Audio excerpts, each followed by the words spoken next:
This video right here is going to show you how to use the Meta AI app effectively, simple and easy. So what we are going to do is we just launch the app like this, and this is how the interface looks like. Good. So it's just like other chatbot AIs, Google, Claude, and the rest. So you can send the message straight away if you want to. Yeah. Good. So now we have a chat. Good. So you tap on the hamburger menu at the top left corner of the screen beside the quick hello, just like other apps. So you see all these things here, right? New chat, media, artifact. This is on Google as well. So if you use Google, this should be simple. And you can see your account at the bottom left of your screen. I have no profile picture, that's why you see it to be blank. And you see your chat history. I intentionally sent the hello, so you see your chat history.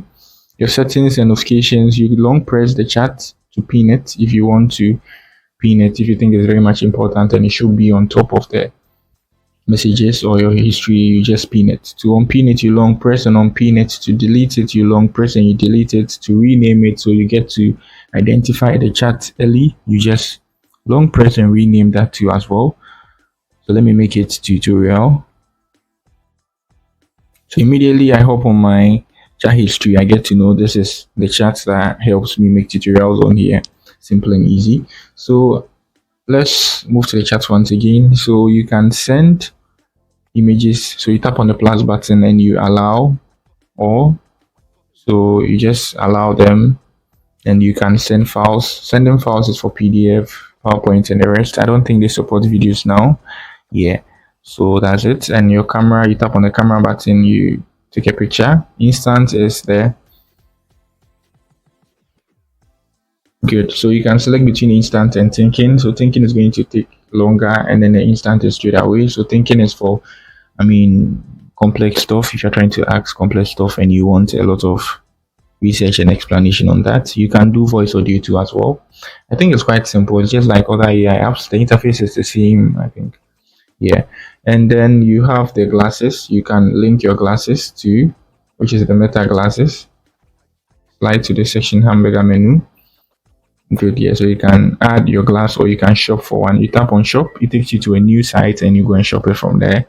You tap on add, you just add it, and then you can connect the glasses to the app. Yeah, I think there should be a new video on something like that. And also tapping on plus is when you're trying to add it, right? Device nearby, like a Bluetooth or something. You select the type of glass you have, and then you are good to go. And now let's move to our account. So this is how the account looks like. You can edit your profile and anything like that.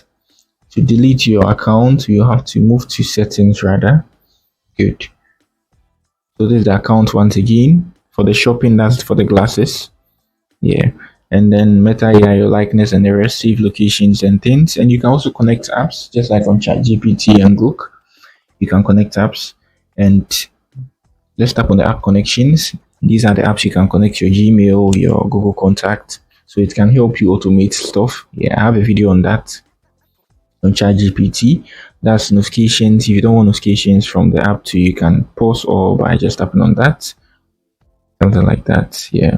And you can pause notification from these sections, your vibe, your following and followers, your likeness, and the rest.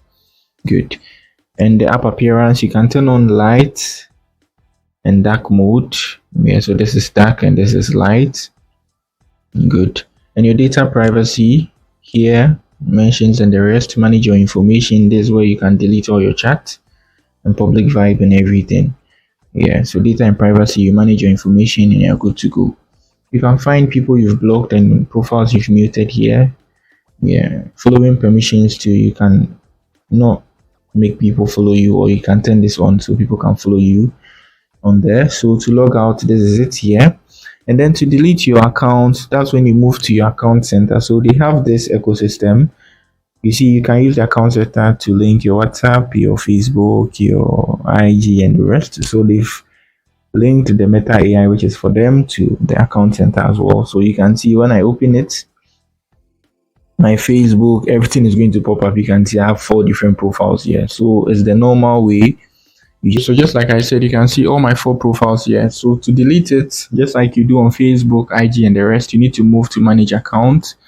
This is for the Meta AI, the top. You can see Meta on top, manage it. So you can deactivate and delete it here, or you can move it out of this account center. So it's like an ecosystem. They're trying to manage everything at once. Yeah, so that's it on how you delete your Meta AI account. Logout is here. Just tap on logout to log out. I think I've talked about everything on the app. This is a simple and easy app to use. They have some nice stuff like likeness and the rest here. And then the vibe is for videos and things, so I'm not going to open that. And I think that's it. I've talked about everything about the Meta AI app, so that's it. You can also schedule tasks. Yeah, schedule tasks just like you can do on Grook. So if you wanted to remind you that hey, I'll be doing this, you can just add it here. So maybe when it's 8 o'clock a.m., you go somewhere, so you add it here. Yeah. So when it's 8, you are going to get a calendar notification, something like that, on your phone. I think I made a tutorial on how to do the same using Google AI. So that's it for the video. If you are new here, give me a like, subscribe to the channel. Peace.